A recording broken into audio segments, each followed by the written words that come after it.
queridísimo Miguel Ángel, estimada Nuria, Rafa, todo el equipo de la Asociación ALEF, por esta organización, por el trabajazo que estáis haciendo para que disfrutemos de estos días, tanto hoy como mañana, con charlas que nos ayuden, ojalá, a formar redes pese a la pandemia.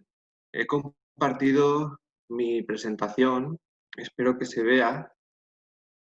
Voy a seguir algunos puntos, algunos conceptos que sean en un principio teóricos y posteriormente voy a hablar sobre todo, como decía Miguel Ángel, con harta generosidad de mi experiencia en la poesía mexicana, de mi participación en la Asociación de Jóvenes Investigadores de Literatura Hispánica, también en Cuadernos de Aleph, y el título, El proceso de investigación, etapas y planificación, busca precisamente hablar de el producto que tenemos que presentar, ya sea para fin de grado, máster o doctorado. Ese plato que recibirá un título en un principio seguramente rimbombante, como erizo de mar con huevas reducidas a baja temperatura. Ahí vemos los colores de ese plato llamativo que será proyecto hasta que lo defendamos y siempre en la investigación citando, ¿no?, las fuentes de donde extraemos los materiales, las imágenes, los textos, las citas. A continuación veremos algunas que nos ayuden, como digo, a presentar una base teórica y posteriormente el diálogo, que creo que es lo más interesante. El erizo o el plato que queramos cocinar puede que tenga finalmente un resultado distinto al que esperamos en un principio, como decimos. No importa, eh, podemos mm, variar, adaptarnos, siempre con exigencia, pero también conscientes de que la investigación es un proceso duro, largo, lo sabemos, que puede sufrir cambios. La idea es que la hipótesis se sostenga o no, continúe como hilo conductor, de manera que acotemos el tema. Esa será una de las palabras más habituales, acotar el tema. Por eso yo me voy a intentar centrar, voy a ajustar los ejes al tiempo y me centraré en el punto 1, medios y planificación para el desarrollo de la investigación, ya que los otros puntos que mi propuesta eh, tuve, ¿no?, para hablar, el eje 3, enfoques y aplicaciones en el estudio literario, el 5, recursos electrónicos, plataformas digitales y revistas académicas, van a ser tratados ambos puntos por Gemma Palacios, Clara Monzó y hoy, después de Gemma Palacios, con Álvaro López y Raúl Molina, los recursos electrónicos. De manera que me voy a centrar en el 1, los medios y la planificación para el desarrollo de la investigación. Podemos partir de algunos trabajos que se han publicado en los últimos años, como el de Silamani, Goris, Utilidad y tipos de revisión de literatura, que curiosamente publica en la Escuela de Enfermería, en la FE, en la Universidad de Valencia, y es un ejemplo de cómo desde otras disciplinas se puede revisar también la literatura, que entendemos por investigación literaria, por estudios. En este sentido, los estudios de base teórica, crítica, histórica, a la hora de investigar, serán, sobre todo en estas líneas, en estas diapositivas, mencionadas por Beatriz G. de Molina, que publica en la Universidad Nacional de Cuyo La ciencia literaria y su método de investigación. Así como en la segunda parte nos centraremos en Evodio Escalante, que en las metáforas de la crítica, un libro que se publicó a finales del siglo XX en México y que se acaba de reeditar hace unos años, un par de años, el capítulo Lo viejo y lo nuevo en la crítica literaria. Nos podemos plantear aquí qué presencia tiene la metáfora en nuestra investigación, en la crítica. Hacemos ensayo, hacemos una tesis.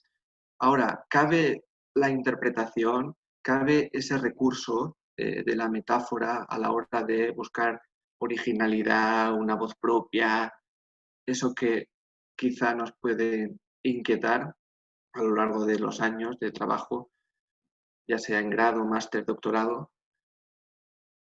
El campo de estudios literarios en la actualidad es bastante amplio, lo cual implica que no existe una sola metodología de investigación. Tenemos que partir de esa idea. No existe una sola metodología, la que veremos ahora pues será un conjunto de las más recientes que considero fundamentales, como decía Miguel Ángel, a propósito de una estancia postdoctoral en la Benemérita Universidad Autónoma de Puebla, con un taller de investigación literaria donde hacíamos hincapié en que cualquier metodología, pese a lo dicho, son diferentes, múltiples, debe tener tres etapas o procesos cognitivos y consecuentes. Es decir, el siguiente, el 2, el 3, no puede existir sin el anterior. El análisis es la base. Luego interpretamos y, por último, valoraremos críticamente el texto, la obra, la autora, el autor, el contexto, el tema que forme parte de nuestra investigación literaria. Esas tres etapas las podemos organizar, pues si tenemos 3 años de beca, ojalá, en el mejor de los casos, 4 sin ella, ya será otro de los temas de este ciclo, las becas, pues organizamos siempre de acuerdo con la directora o el director de tesis, cómo analizamos, 6 meses, qué primer año dedicamos a la lectura de objeto de estudio, luego vamos a interpretar, vamos a empezar a escribir 2, 3 capítulos de tesis según lo que consideremos y siempre al final valoraremos, intentaremos proponer algo, una metáfora, diría Escalante, en ese juego de palabras o un texto, una obra humilde que ojalá alguien lea, ¿no? Y tenga eh, cerca para aproximarse de la mejor manera, con más luz al objeto de estudio. Hablaremos de crítica literaria y de discursos o tipologías textuales, como las que menciona Beatriz G. Molina, la reseña, la monografía, ensayos, artículo académico, ponencia, tesis. Este sería el resultado, la tesis. Miguel Ángel Gómez lo sabe, ahora que con Aleph estamos trabajando en las publicaciones. Puede ser una reseña en un boletín, en una página virtual, en una revista, en un blog incluso, y podemos ir enriqueciendo el tema con publicaciones, de manera que no solo recibamos dictámenes, ese será un tema importante, comentarios, observaciones de personas especializadas que nos ayuden a ir mejorando, sino que también podemos establecer ese diálogo que persigue Aleph con ciclos como el actual para que esa investigación tan solitaria y más ahora pandémica, pues permita la comunicación. Nos podemos preguntar, partimos de la reseña, de la monografía, de los capítulos en actas antiguamente, ahora ya conviene no publicarlas, sino de otro modo para que la ANECA nos valore, nos acredite en un futuro. ¿Conviene hacer todo ese trabajo o lo olvidamos, nos centramos en la tesis y ya habrá tiempo de publicar? Sería una buena pregunta, pienso.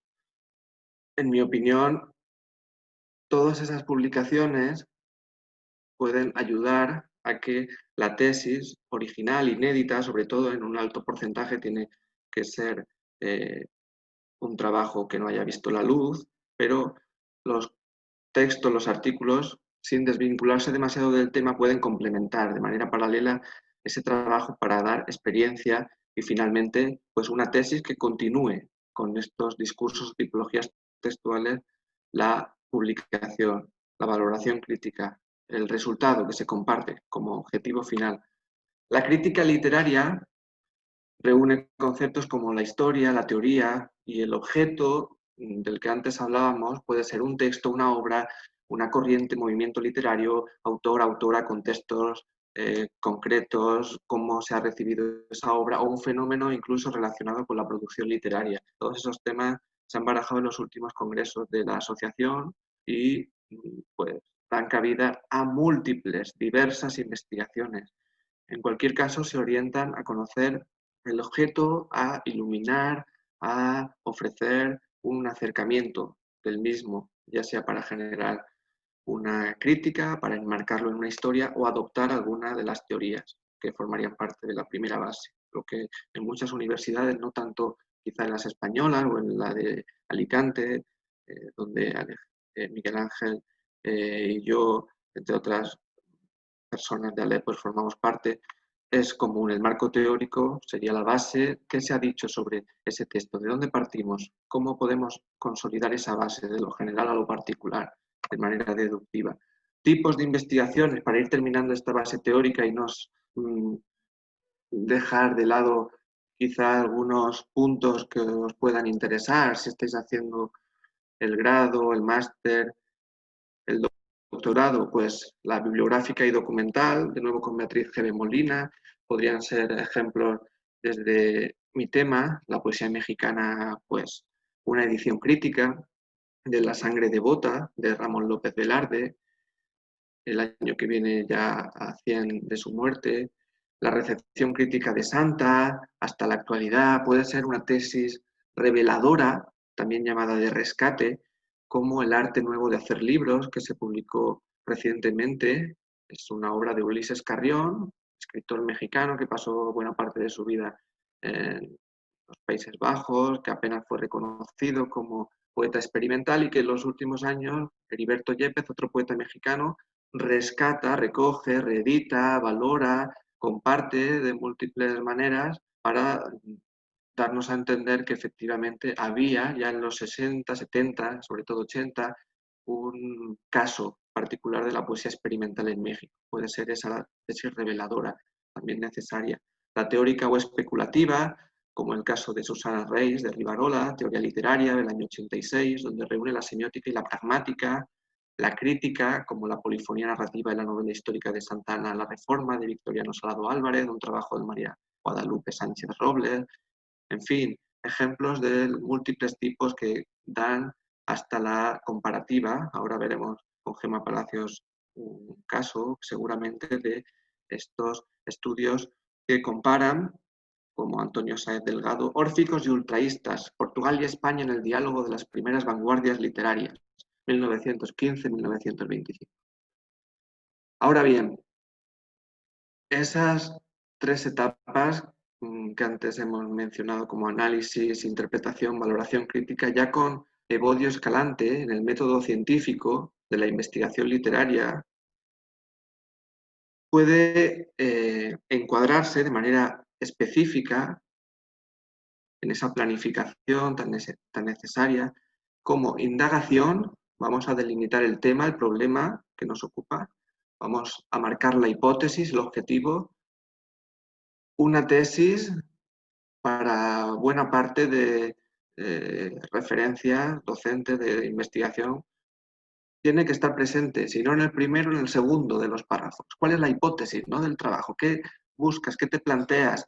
Ahora, ¿se cumplirá o no? Pero ese hilo trazado desde un inicio nos va a ayudar a acotar, a profundizar, a desarrollar esa pequeña parte que nos ocupará en el trabajo, en la investigación. Posteriormente, demostraremos si lo que nos inquietaba, lo que nos atraía, ahora hablaremos del ánimo, del deseo, en la investigación, se cumple en esa obra, en esa corriente literaria. Aplicaremos pues una metodología para demostrar si esa teoría literaria, ese marco referencial, puede caber en el trabajo.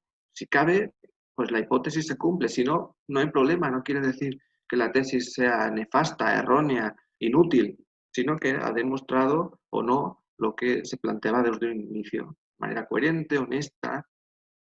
Hablaremos luego de los perfiles críticos que valora Evodio Escalante, con el que terminamos en el punto 3. La clave, el fin, el objetivo de cualquier investigación, nos dice el poeta y crítico mexicano, es comunicar los resultados, compartirlos. Sabemos ahora que existen muchísimas plataformas, ahora con la pandemia nos están dando la vida para leer, para acceder a textos que de otra manera pues no tendríamos a nuestro alcance. Academia.edu puede servir para compartir, por ejemplo, si nos dan permiso las revistas, las editoriales, a veces dan un mínimo de 6 meses para compartirlo, pues esos resultados, ya lo veremos en los ejes de este ciclo, tienen que estar al alcance de cualquiera que pueda tener interés en el asunto. Eso lo vamos a sentir a la hora de investigar un tema donde puede que no haya demasiadas obras, referencias publicadas, pues vamos a agradecer que exista. un texto y que esté publicado al alcance de manera deductiva, de lo general a lo particular. Pienso que es lo habitual, lo más recomendable a la hora de hacer una tesis, de planificarla, establecer ese contexto, cuáles son las obras que conviven con la que vamos a estudiar, con la referencia, con el contenido de ese poema, la obra de teatro, el cuento, y poquito a poco ir llegando, cual embudo, ¿no?, a ese punto, ese núcleo que vamos a explotar, a desarrollar, como plato, como erizo, salvando las púas.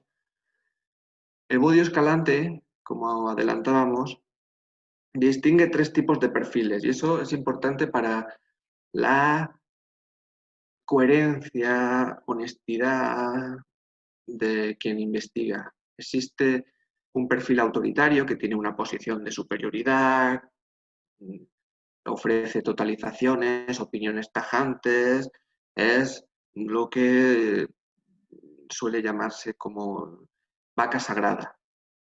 Ahora, el crítico o la crítica de un perfil democrático, pues defiende la igualdad, mantiene un diálogo de equilibrio con el texto, asume la subjetividad de su lectura, las interpretaciones que puede ofrecer y sin creerse que lo que va a decir en su tesis es lo máximo, lo que nadie ha pensado hasta ahora, pues dialoga, ¿no?, con ese equilibrio, con otras fuentes, siempre con respeto, con las opiniones, aunque nuestra crítica de un texto puede ser negativa, pues el perfil, dice Escalante, tendría que ser democrático.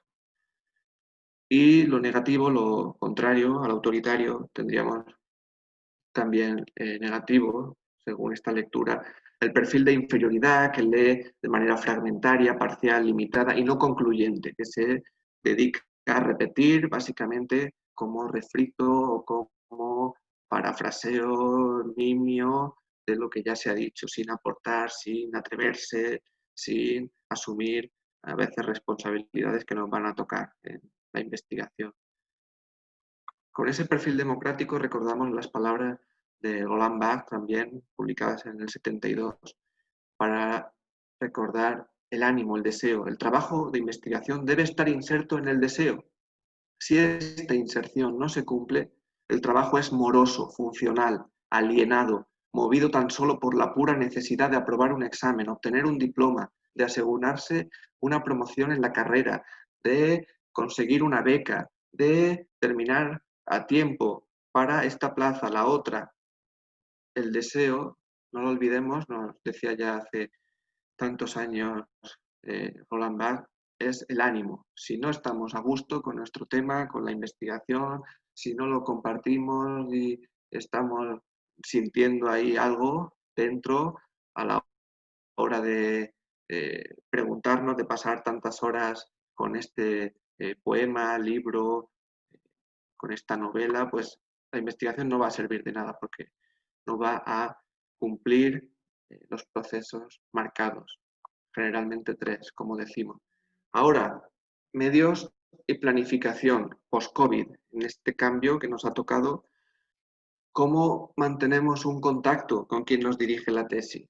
Es un punto, me parece, muy necesario para que nos vaya marcando, guiando y a la vez para que vayamos respetando los tiempos. Suelen ser personas, referencias con planes, estancias, trabajos y muchas tesis que dirigir. Entonces es básico el contacto y a la vez el respeto, ¿no?, los tiempos. Conviene en este sentido leer lo que ha publicado, lo que está haciendo, quienes nos dirigen la tesis, para de manera indirecta recibir esas observaciones, esos consejos que nos van a ayudar a la hora de escribir y de enviarle un texto que no definitivo, porque nunca lo será, pero sí pues lo más cercano a lo que busca este trabajo conjunto entre quien dirige la tesis y quien la hace. De esa manera se puede consensuar una calendarización, un programa, una agenda de entregas, de lectura. Pues yo ahora en verano desconecto, no me envíes nada. Yo prefiero que sí, que me lo hagas llegar ahora porque lo leo con calma y te lo envío de esta manera, con el Word, con mis comentarios. No lo entiendo, pues hazlo de otra. modo, por favor, ese diálogo que a veces pues, no llevamos a cabo por vergüenza o porque tenemos eh, todavía una falta, ¿no? de experiencia. La molestaré, lo molestaré, pues es clave para que funcione la planificación. Y acotar el tema de la tesis es clave. Si queremos publicar reseñas, participar en congresos, con la aprobación de esa tutela, perfecto, pero siempre sin que se vaya demasiado de nuestro núcleo de investigación, para que, aunque sea indirectamente, vaya enriqueciendo el trabajo, la tesis, que nunca abandonaremos. Podemos irnos de vacaciones, de viaje, pero siempre va a estar ahí y no como losa o piedra, sino como punto que con ese deseo nos vaya ayudando a articular con el tiempo el objeto final que defenderemos ante el tribunal. Conviven ahora mismo los materiales impresos con los digitales. La vista lo va a agradecer. Vamos a acceder a muchos textos que están en bibliotecas virtuales o que nos escanean, pese a las polémicas que hay con el PDF en los últimos meses. Conviene leer en papel. Sabemos que el ojo humano distingue mucho mejor los fallos.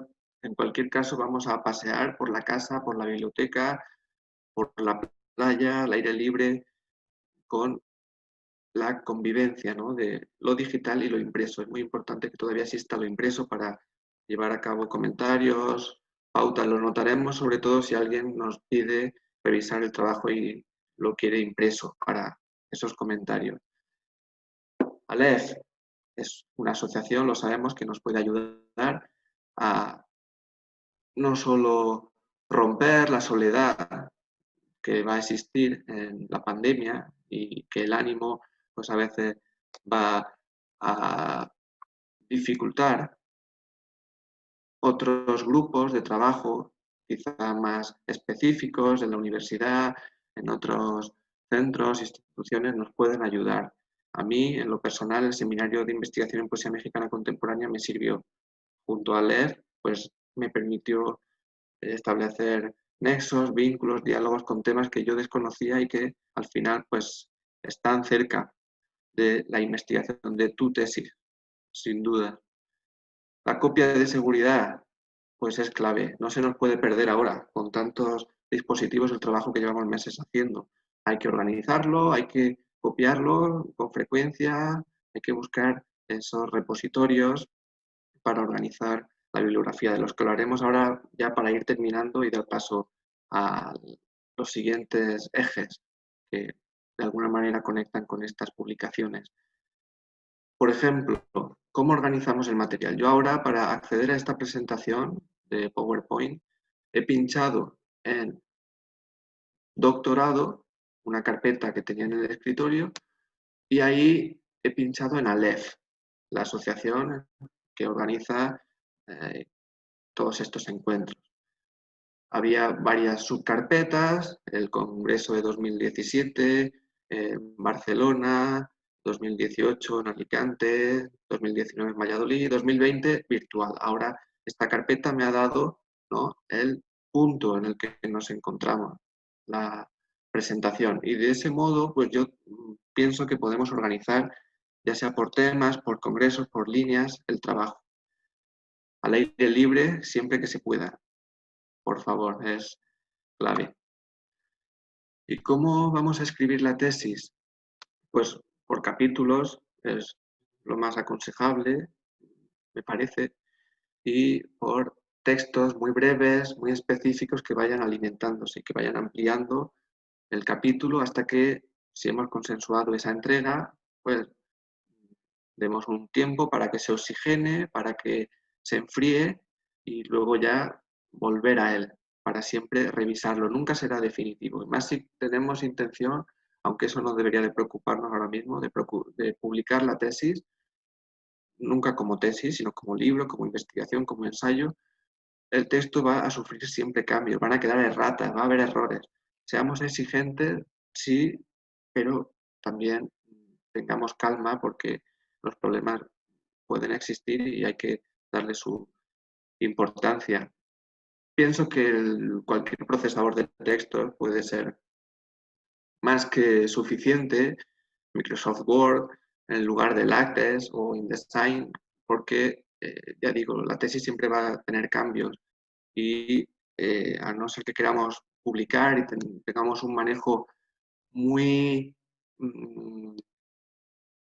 ágil, cómodo, que no nos quite tiempo de estas plataformas de diseño de textos que Miguel Ángel seguro que conoce por su experiencia editorial, pues podemos usar Microsoft Word y vamos a recibir comentarios en esa opción, vamos a revisar las anotaciones de la mejor manera, me parece, ya digo, según mi experiencia, mi opinión. Otros gestores bibliográficos o algunos gestores bibliográficos, porque aún no habíamos mencionado ninguno, Mendeley, RefWord, pueden ser útiles. Yo empecé trabajando con Mendeley, en la universidad nos daban algunos cursos, nos recomendaban este y ya por último me pasé a RefWord porque eh, tenía algunas opciones como anotaciones que luego me permiten desde fuera, desde cualquier lugar a través del dispositivo móvil, el ordenador, acceder a las notas, los comentarios que yo he ido trazando y quizá no puedo leer el texto de nuevo completo, pero sí tengo ahí esas líneas que me ayudan.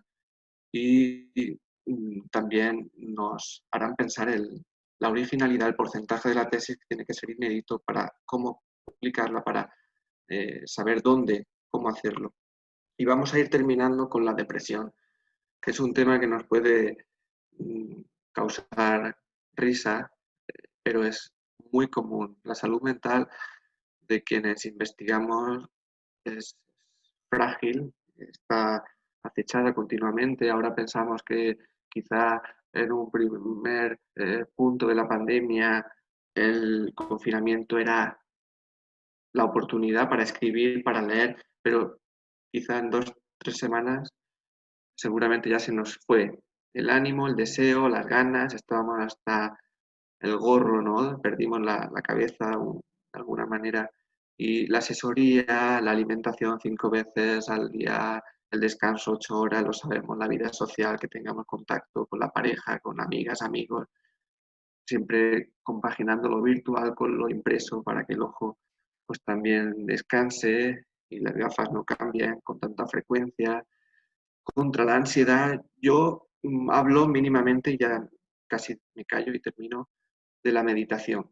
La meditación Naken, de un grupo noruego que hace 53 años o así se instaló en Alicante y otras ciudades de España para ofrecer la reflexión entre 30 y 45 minutos al día en una silla, focalizando la atención en un sonido que cada persona, ¿no?, que instruye en esta meditación, pues te ofrece para que cualquier pensamiento, cualquier idea que va a ir acercándose a la tesis, pues sea recibida del mejor modo, ocupe su espacio y no nos haga perder el foco de atención. Yo creo que esta, junto al yoga, pilates y cualquier práctica, puede ayudarnos a no caer en la depresión.